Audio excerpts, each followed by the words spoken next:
class we started the chapter the rise of nationalism in Europe.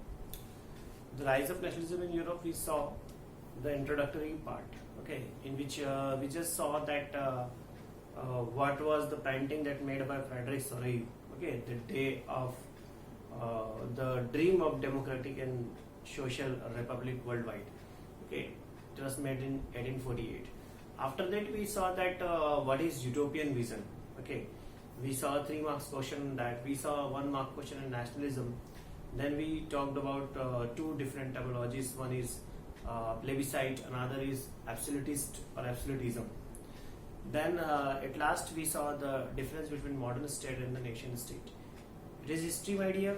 Without book we cannot study. So I hope you all people have opened the books. Those who don't have, please check out your books. Without books it's not possible to study history. तो हम आगे बढ़ते हैं. History में कम quantity में ज़्यादा questions बनते हैं, तो थोड़ा हम लोग क्वेश्चन बेस्ड चलेंगे, है ना, ध्यान रखेंगे हम लोग. और हम लोग कुछ भी पार्ट को छोड़ने वाले नहीं है हमारी बुक का, हम सारा सब कुछ पढ़ने वाले हैं. ठीक है, शुरू करते हैं. आज का हमारा पहला टॉपिक जो रहेगा, हमारी पहली हेडिंग जो रहेगी वो है the French revolution and its impact on Europe.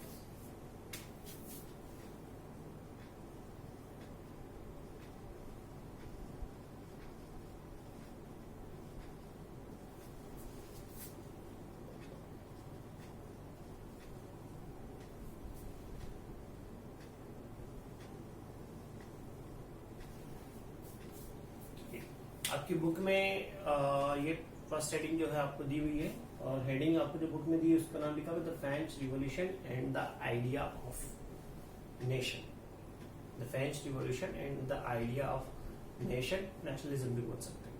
ठीक है, शुरुआत करते हैं. As you know very well the French revolution took place in the year, जी हाँ, बहुत बढ़िया. लास्ट में मैंने आपको पढ़ाया था कि आप 9th क्लास में पढ़ते थे और 9 से उल्टी गिनती शुरू करो, जो ईयर जनरेट होगा उसे हम बोलते हैं the year of French revolution. French revolution took place in the year 1789. 1789 में फ्रेंच रिवॉल्यूशन है. फ्रेंच रिवॉल्यूशन के आने के बाद एन नंबर ऑफ चेंजेस जो थे आपको फ्रांस में देखने को मिले. ठीक है, तो पहला क्वेश्चन जो हमारा बनता है वो यही बनता है कि व्हाट, देखिएगा, what were the changes which came after the French Revolution. ठीक है, what were the changes which came after the French Revolution. इस क्वेश्चन को ऐसे पूछा जाता है कई बार कि trace the changes in Europe, okay, which were in fact which were an impact of French Revolution. ठीक है, तो फ्रेंच रिवॉल्यूशन से जो चेंजेस आए हम उसकी बात कर रहे हैं. तो सबसे पहले हम ले देते हैं फ्रेंच रिवॉल्यूशन. आपको थोड़ा सा याद तो होगा ना फ्रेंच रिवॉल्यूशन, लुइस 16 उसको हटाया, है ना, और उस समय कुछ चलता था 3 स्टेट का system, first state, second state, third state. तो क्या बोलते थे उनको अपन, जनरल स्टेट, याद है आपको, स्टेट्स ऑफ जनरल या जनरल स्टेट हम बोलते थे. तो फ्रेंच रिवॉल्यूशन का पहला और सबसे बड़ा चेंज ही क्या था कि जनरल स्टेट हट गई और उसकी जगह क्या आ गई, national assembly. Do you remember? Yes, exactly, है ना. It was a monarchy. French revolution जो थी मोनार्की को चेंज करके सबसे पहले वो लेकर के आई कॉन्स्टिट्यूशनल मोनार्की, और फिर वो भी हटा था, और फिर जेकोबिन्स वाली गवर्नमेंट आई थी, या तो जेकोबिन्स वाली, उसको क्या बोला था अपन ने, रिपब्लिक गवर्नमेंट. तो इस तरह से जो था फ्रेंच रिवॉल्यूशन ने चेंजेस लाए थे. ठीक है, आपको और भी कुछ याद आ रहा हो तो सोचो क्या क्या हुआ था, है ना. अब जब इमीडिएटली अपन बात करें, immediately general state was change to national assembly, तो सबसे पहले क्या हुआ था कि जैसे जनरल स्टेट नेशनल असेंबली में चेंज हुई, वैसे ही सबसे पहले तो उन लोगों ने सबसे बड़ी बात जो करी वो क्या करी, अपना फ्लैग चेंज किया, है ना. तो अपन क्या बात करते हैं, a new try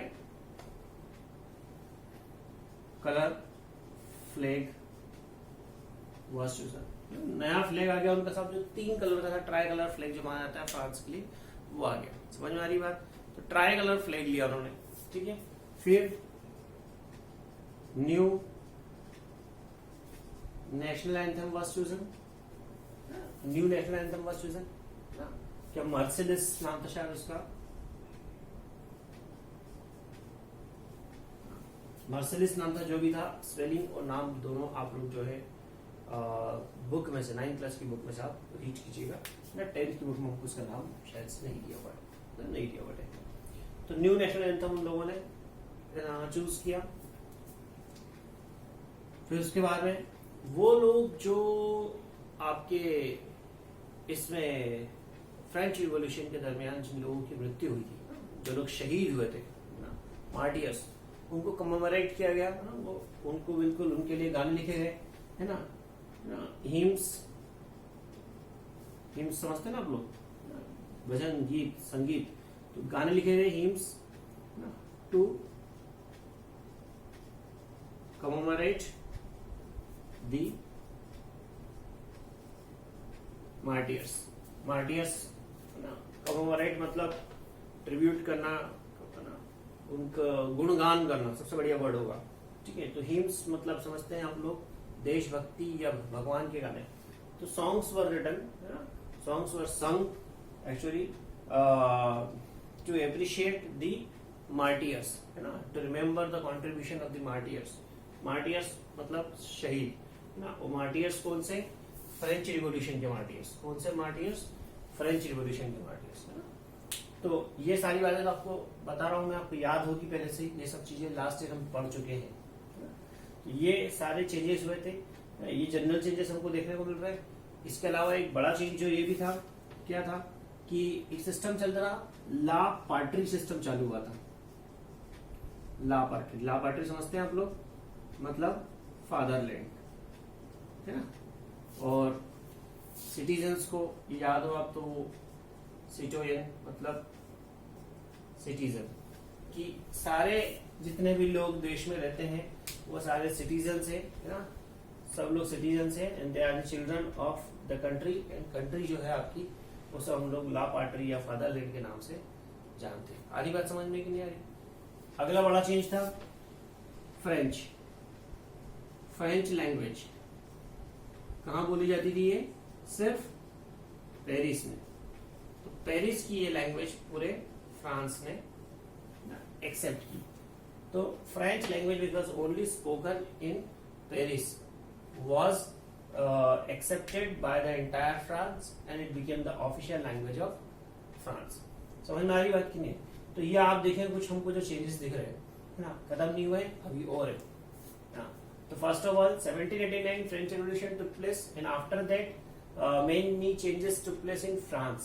So first was the general state was changed into National Assembly, the monarchical form of the government was changed into constitutional monarchy, a new tricolor flag was chosen, new national anthem was written, okay, hymns were composed to commemorate the martyrs, La Patrie and Citoyen, okay, so fatherland and citizens. So this system was initiated. The French language, which was the language of Paris, became the official language of France. Got it? So all these changes took place. Along with this, some changes are more there. तो हम लोगों ने इतने सारे changes देखे, कोई changes खत्म नहीं हुए, और आगे चलते। इसके अलावा क्या हुआ? यूनिफॉर्म। अरे वो पहनने वाली नहीं, यूनिफॉर्म मतलब सेम, है ना। तो यूनिफॉर्म, मेजरमेंट, सारे वजन जितनी भी चीजों के होते थे, जितनी भी मेजरिंग चीजें होती थी, जैसे हम बात कर सकते हैं लेंथ मेजर करने की चीज, एरिया मेजर, सब एक सरीकी हो गई, समझ, सब एक सरीकी। जैसे आज हम बात करते हैं 1 डजन इज इक्वल टू 12, तो 1 डजन इज इक्वल टू 12 ही होता है सभी जगह, पूरे वर्ल्ड वाइड। लेकिन ना वो हो सकता है उस टाइम पर जो अलग अलग चलता था, तो एक यूनिफॉर्म मेजरमेंट सिस्टम चालू हुआ। इसके अलावा इक्वल लॉज, ना, सभी लोग लॉ के सामने जो है, लॉ जो था सभी के लिए इक्वल था ना, सभी लोगों के लिए लॉ जो रहेगा सेम रहेगा, उसमें छोटा बड़ा अमीर गरीब के लिए कोई परिवर्तन नहीं रहेगा। राइट टू प्रॉपर्टी, है ना, सभी लोग जो है उनके पास प्रॉपर्टी रहेगी, है ना, प्रॉपर्टी के राइट्स रहेंगे। फीडलिज्म अबोलिश, है ना, फेडरलिज्म जो हो गया अबोलिश हो गया। फेडरलिज्म आप समझते हैं? फेडरलिज्म समझते हैं? फेडरलिज्म मतलब बर्थ प्रिविलेजेस, है ना, फेडरलिज्म मतलब बर्थ प्रिविलेजेस, है ना, जो दिए गए। मैं यहाँ लिखता हूँ so that it will become easy for you, है ना। फेडरलिज्म मतलब बर्थ प्रिविलेजेस। तो फेडरलिज्म अबोलिश हो गए थे, बर्थ प्रिविलेजेस अबोलिश हो गए थे। इसके अलावा फेडरलिज्म के अलावा आपको याद हो मेनोरियल ड्यूज, है ना, किसानों के ऊपर जो कर्जा रहता था, है ना, मेनोरियल ड्यूज, जो किसानों का जो कर्जा रहता था वो भी जो था, है ना, वो भी क्या हो गया था, अबोलिश। ये दोनों ही चीजें क्या हो चुकी थी, अबोलिश, ये सब खत्म। तो ये बढ़िया बढ़िया सिस्टम दिख रहा है आपको। फ्रेंच रिवॉल्यूशन आने से लोगों को बहुत सारे फायदे हो रहे हैं, ये दिख ही रहे हैं आपको, है ना। पिछली बार हम लोगों ने मतलब इसके जस्ट बैक में हम लोगों ने पढ़ा है कि गवर्नमेंट में क्या क्या चेंजेस आए। हमने कहा try colour national flag choose किया, नेशनल एंथम चेंज हुआ, गवर्नमेंट जनरल स्टेट से जो थी आप नेशनल असेंबली में बन गई, आपको जो है मार्टियर्स जो थे उनको कमेमोरेट किया गया। उसके अलावा आपने देखा था कि फ्रेंच लैंग्वेज को पेरिस की लैंग्वेज की बजाय वो ऑफिशियल लैंग्वेज ऑफ फ्रांस मान लिया गया। और उसके बाद हम बात करें कि यूनिफॉर्म मेजरमेंट सिस्टम लेकर के आया, इक्वल लॉज आ गए, राइट टू प्रॉपर्टी आ गया, फेडरलिज्म आ गया, जैसे बर्थ प्रिविलेज को फेडरलिज्म चला गया, फेडरलिज्म चला गया, अबोलिश हो गया। जिसमें बर्थ प्रिविलेज होते थे, मिनरल ड्यूज जो थे पूरी तरह से माफ कर दिए गए, खत्म कर दिए गए। अब कोई कस्टम ड्यूटी नहीं, कुछ भी नहीं, कोई टैक्सेस नहीं, कुछ भी नहीं, सारे टैक्सेस पुराने खत्म कर दिए, न्यू टैक्सेस इंट्रोड्यूस किए गए थे। So these were so many changes that came in France after French Revolution. याद रखना, मैंने कहा these were the changes that came in France. We are not talking that in Europe. France में सारे changes आए थे कब, फ्रेंच रिवॉल्यूशन के इमीडिएट आफ्टर। तो हम लोग पढ़ रहे हैं कि फ्रेंच रिवॉल्यूशन के चेंजेस, फ्रेंच रिवॉल्यूशन के इमीडिएट आफ्टर ही चेंजेस आए। लेकिन what about Europe? We are studying Europe. We are not studying French Revolution. That we have already studied in the last class. तो sir जी ये तो French revolution के changes है, Europe में क्या हुआ? समझ रहे हो? France is a part of Europe ना, लेकिन इतनी सी जगह की बात है, फ्रांस के लिए पढ़ना तो फ्रांस की पड़ेगी ना। यूरोप में क्या हुआ? तो सर इन सब की चेंजेस की वजह से, है ना, वो बोलते ना कि एक मछली पूरे तालाब को गंदा करती है।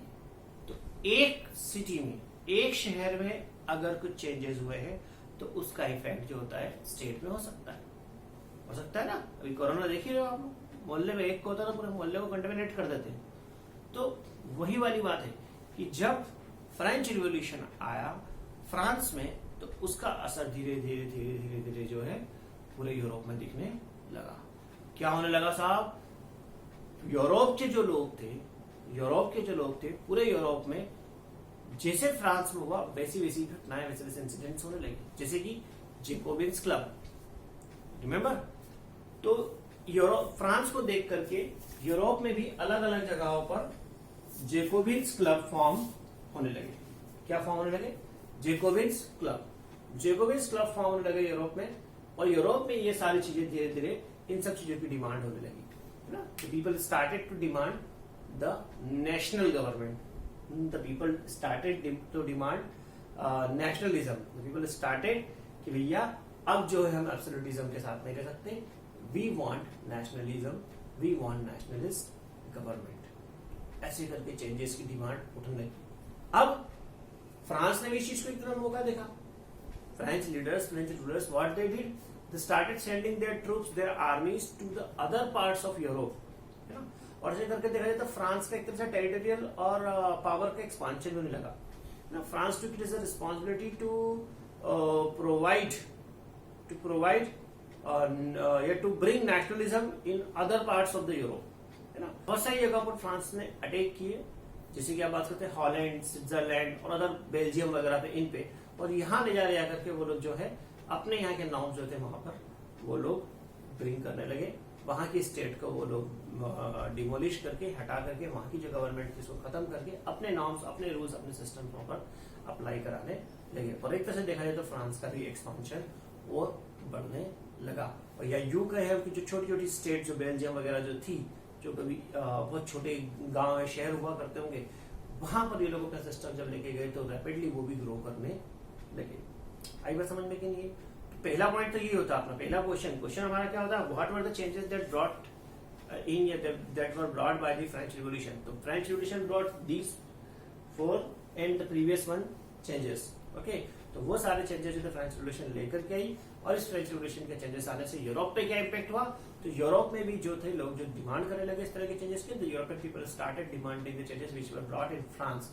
They started copying, and even the French armies, okay, started moving into various countries, various states of Europe, and bringing down bringing what to say nationalism to those small states. समझ में आ रही बात? पक्का? चलिए, इसके बाद में हमारा एक अगला इंपॉर्टेंट क्वेश्चन होता है, वो भी फ्रेंच रिवॉल्यूशन से रिलेटेड है. आगे बढ़ते हैं. जी सर, आप लोगों ने लास्ट ईयर जब फ्रेंच रिवॉल्यूशन पढ़ी थी तो आप लोगों ने देखा था कि साहब जो पहले होती थी मोनार्कियल फॉर्म ऑफ गवर्नमेंट थी, फिर कॉन्स्टिट्यूशनल मोनार्की आई, फिर उसके बाद में कॉन्वेंशन गवर्नमेंट आई, फिर डायरेक्टरशिप आई, है ना. और ये सब चीजें जो थी 10 साल तक इन लोगों ने अपने हिसाब से रूल चलाया, 1789 से लेके 1799 तक. और मैंने आपको बताया था 1799 में बहुत ही प्रोमिनेंट लीडर, बहुत ही बड़े व्यक्ति ने फ्रांस की कमान अपने हाथ में ली. जी अरे भैया हिटलर ने, हिटलर यार ये इसको तो हिटलर जर्मनी के थे सर. किसने ली? Exactly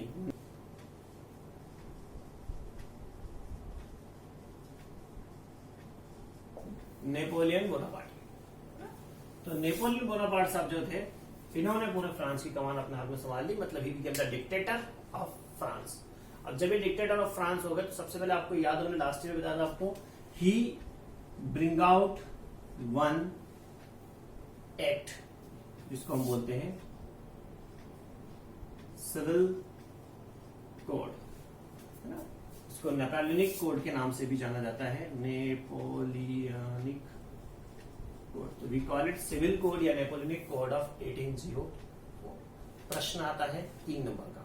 3 marks question is that कि right about the Napoleonic code of 1804 या फिर what was the civil code of 1804. ठीक है, तो 1804 का सिविल कोड जो था, नेपोलियनिक कोड जो था, उसको समझने के लिए पहले बहुत आसान है, कुछ है ही नहीं, है ना. कि नेपोलियन आया तो उसने क्या किया, है ना. जो नेपोलियन के पहले 10 साल जो थे बहुत सारा उथल पुथल हुई थी फ्रांस में. ठीक है, तो नेपोलियन आया तो उसने सबसे पहले जो करा वो क्या करा, uniform laws and measurement system, है ना. अभी जस्ट पहले भी लॉ में पढ़ा. ठीक है, तो यूनिफॉर्म लॉज लेकर के आया पूरे फ्रांस में, और मेजरमेंट सिस्टम भी यूनिफॉर्म कर दिए साहब सभी चीजों के. अब यहाँ पर क्या हो रहा है कि थोड़ा सा फ्रांस से आगे बढ़ के बात हुई, क्योंकि उसने भाई साहब ने क्या किया था कि बहुत सारी स्टेट्स पे अटैक किया. नेपोलियन का कॉन्सेप्ट क्या था, किसी स्टेट पे अटैक करना, उसको जीतना. ठीक है, और फिर दूसरी स्टेट के लिए बढ़ जाना. ऐसा नहीं कि जीत गए तो बस बैठ गए अपने घर, नहीं. फिर दूसरी स्टेट की तरफ अपनी आर्मी लेकर के चले जाना, उस पर अटैक करना, उसको जीतना. इस तरह से वो आगे बढ़ता रहता था. और जिस स्टेट को जीतता था ना, वहां पर सभी जगह पर जो अपना नेपोलियनिक कोड अप्लाई करता था. तो यूनिफॉर्म लॉज मतलब सब जगह यूनिफॉर्म लॉज. जो फ्रांस में लॉ है, अगर मान लो उसने किसी पर्टिकुलर स्टेट को जीता, 39 कॉन्फेडरेशन को जो जीता था, तो किसी स्टेट को जीतने के बाद में वहां पर भी वही रूल और लॉ चलेंगे जो फ्रांस में चलते थे. वही मेजरमेंट सिस्टम हो जाएगा अप्लाई जो फ्रांस में चलता है. तो uniform laws and measurement system सबसे इंपॉर्टेंट पॉइंट है. उसके बाद में abolishment of federalism, manorial dues and custom duty. जी सर, क्या हो रहा था समझिए.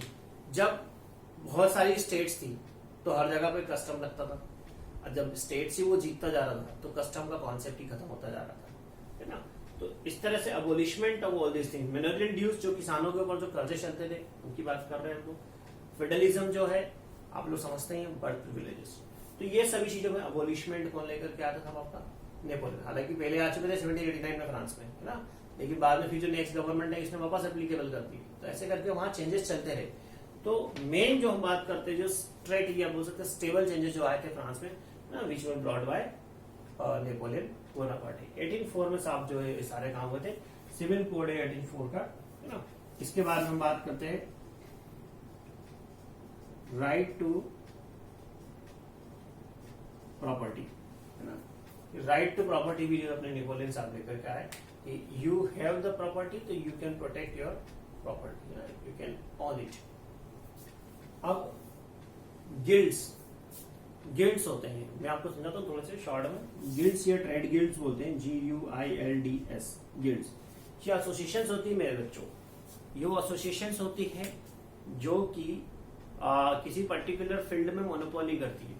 तो हम यहाँ गिल्ड बोल रहे थे, बेसिकली ट्रेड गिल्ड्स की बात कर रहे हैं। होता क्या था कि हर सिटी में, हर स्टेट में क्या होती थी, ऐसी कुछ एसोसिएशंस होती थी जो पूरा मैन्युफैक्चरिंग जो होती थी, जो फैक्ट्रीज, कंपनी जो भी होती होगी उस टाइम पर ना, जो भी प्रोडक्शन होता होगा, उस प्रोडक्शन को कंट्रोल करना, वहाँ की प्राइस को रेगुलेट करना, ठीक है, और ये चेक करना कि कोई नया व्यक्ति जो है इस फील्ड में, उनके फील्ड में घुसे नहीं, है ना। तो they were known as trade guilds. तो ऐसी गिल्ड जो होती थी, इन सारी गिल्ड्स को जो था उसने, नेपोलियन ने खत्म, है ना, बोले काहे के लिए, जिसको बढ़ना तो आगे, स्मॉल बिजनेसमैन को उसने आगे बढ़ाया, है ना। तो ट्रेड गिल्ड जो थी, है ना, उसने क्या कर दी, एंड कर दी, खत्म कर दी, ठीक है। स्मॉल, है ना, स्केल लिखेंगे अपन, स्मॉल स्केल बिजनेसमैन जो थे, है ना, वर बेनिफिटेड, उनको फायदा पहुंचाया उसने, ठीक है। और इस तरह से देखा जाए तो नेपोलियन जो था बहुत ही बढ़िया बढ़िया काम कर रहा था, ठीक है। जितने भी पुराने टैक्सेस वगैरह चलते थे सब रिन्यू कर दिए, ऑल टैक्सेस वर चेंज, है ना। पहले क्या था, 8, 10, 12, 15 तरह के टैक्सेस होते थे, तो बहुत तरह के टैक्सेस थे।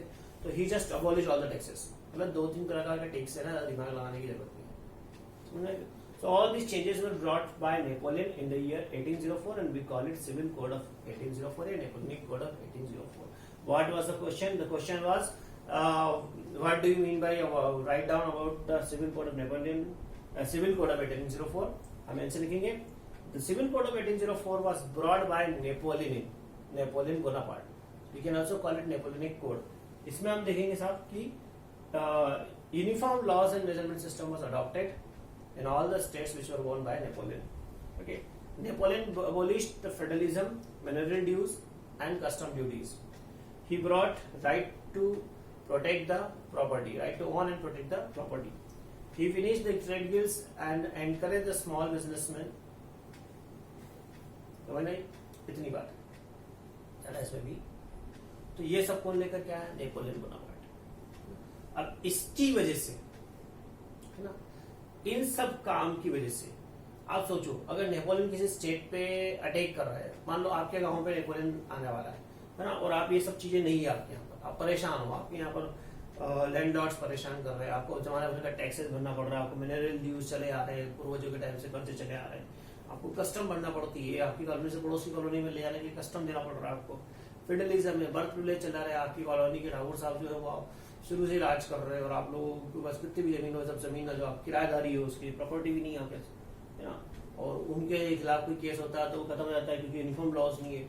आप बहुत तकलीफ में जी रहे होकर, बहुत ज्यादा समस्याओं से घिरे हुए, तब अगर आपको मालूम पड़ रहा है कि आपके पास वाली कॉलोनी में नेपोलियन ने अटैक कर दिया और नेपोलियन ने वहां पर सब चीज सही कर दी, तो आप नेपोलियन को कैसे देखोगे? जब नेपोलियन आपके लिए आने, आपकी स्टेट पे आने वाला होगा, तो आपके लोग जो है, आपके गांव वाले जो है, नेपोलियन की आर्मीज को किस तरह से ट्रीट करेंगे? Yes, obviously they will welcome, है ना। आप लोग तो होस्ट बन जाओगे, सबको रसना के पैकेट लेके घूमोगे, अरे नेपोलियन आया। Exactly, so what will happen, you people will call them मसीहा, आप लोग तो मतलब वो गॉड हो जाएंगे। तो यही उस टाइम पर भी हुआ। The people started welcoming and hosting the French armies, है ना। वो तो बिल्कुल वेट करते थे, यार अपने यहाँ तो नेपोलियन ने अटैक ही नहीं किया, कब करेंगे? तो they started doing like this, ना। वो लोग इस तरह से नेपोलियन आर्मीज का वेलकम करने लगे। जो लोग जो स्टेट्स में बुरे लॉस थे, they waited for Napoleon armies to attack on their particular states, और ना they will call the Napoleon and his armies harbingers of liberty. बहुत अच्छा क्वेश्चन है ना। क्वेश्चन क्या है? why were Napoleon Bonaparte and his army, या why were the French troops known as